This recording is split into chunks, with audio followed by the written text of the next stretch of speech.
Om Sri Mahaganapathye namah Saraswatyai namah Om Shri Gurubhyo namah Paradevataye namah Om Sri Ramachandraya namah Sadguru Saishwaraye namah Om Sairam Om Asahayasahayaya namah. Now let us hear the chapters of Sri Sai Satcharita written by Hemat Pant based on Sri Sai Satcharitam written in Malayalam by N.Somashekaran, translated by Sulini.V.Nair. Chapter 17. The Rich Man's Brahma Jnana, Part 2. Baba continued to speak. There are two paths in the world, that of Shreyas and Preyas. Those who pursue the path of Preyas may enjoy sense pleasures quite a lot, but one day they will certainly fall. The path of Shreyas leads one to God. Self-realization will not dawn as long as one is attached to lust and wealth. Mixing Shreyas and Preyas is like mixing milk and water. Once combined, it is very difficult to separate them. Only the swan can separate milk from a milk and water mixture, leaving water behind. Like the swan, those blessed with divine grace let go of Preyas and accept Shreyas alone. Shreyas alone must be chosen. Know that you have been granted this human birth for this alone. To attain Shreyas or knowledge of the self, you must turn away from sense pleasures. An easy way to do this is to understand their worthlessness. They are like a shower of gold in a dream. In the dream, you may gather and use any amount of gold, but when you wake up, it becomes completely irrelevant. The sense pleasures you enjoy today are exactly like this. Therefore, the wise one must desist from all that has been proscribed by the Shrutis and Smritis. One whose heart is restless and mind tormented by the pull of the senses can never attain the highest knowledge.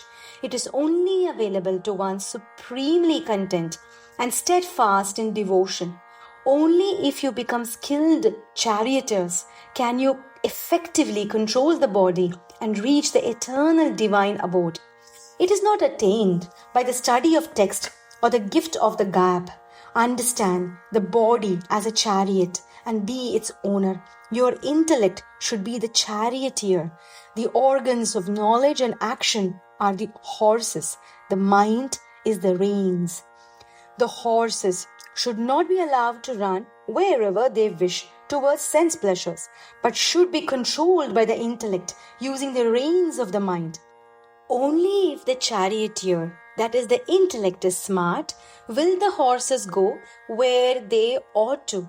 Instead, if the charioteer, the intellect, is at the mercy of the reins, that is the mind, they will run amok. Only he attains liberation, whose intellect can control the reins of the mind, can control the senses through contemplating the self.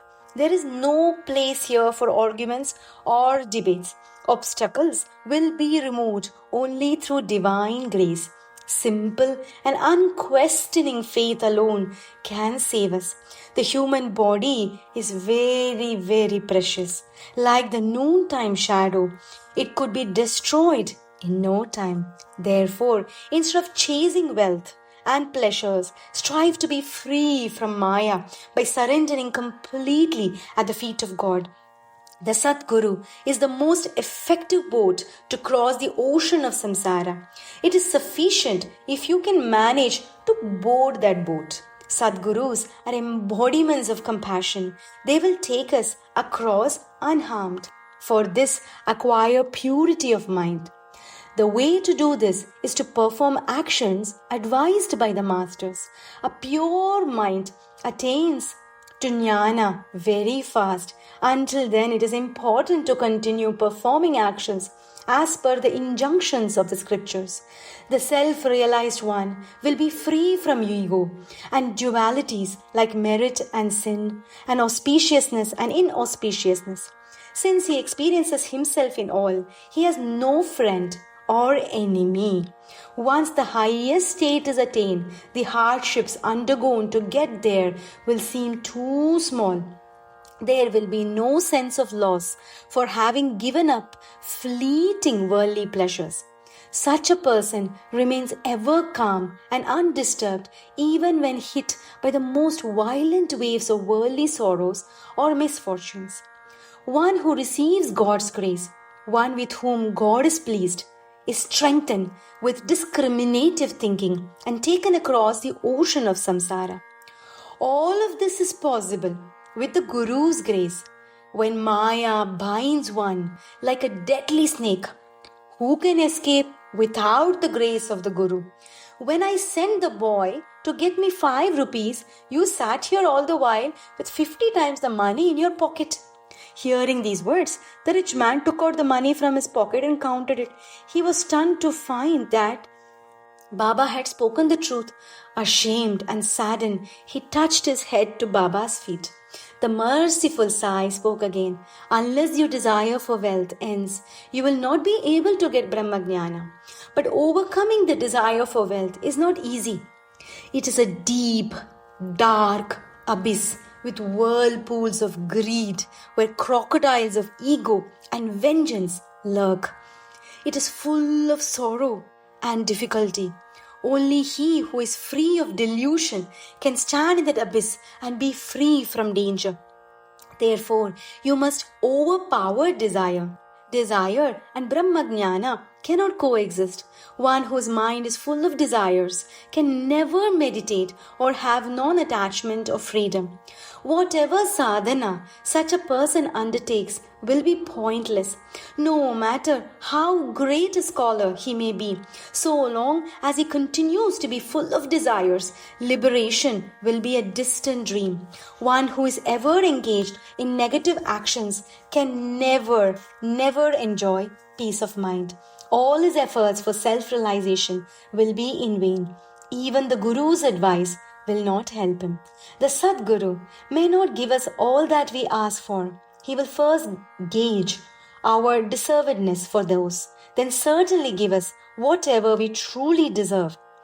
Take in only what you can digest, or you will suffer. My treasury is full. I am willing to give whatever anyone asks of me, but I will first check the person's capability. I will give only what he can take. If you pay attention to whatever I have said, you will do well. I do not utter lies sitting in this holy masjid. The rich man silently listened to Baba's words. If we dive deep into this ambrosial flow of divine words, we too will benefit. It will wash away all our blemishes. Baba's greatness cannot be fathomed or explained. Only through pure love can we win him. Mother Sai is the shade-giving Kalpataru, as well as mother to all her sorrowful, disappointed and tormented children. Some sages renounce everything and contemplate in solitude. They seek liberation for themselves. Sai is not like that.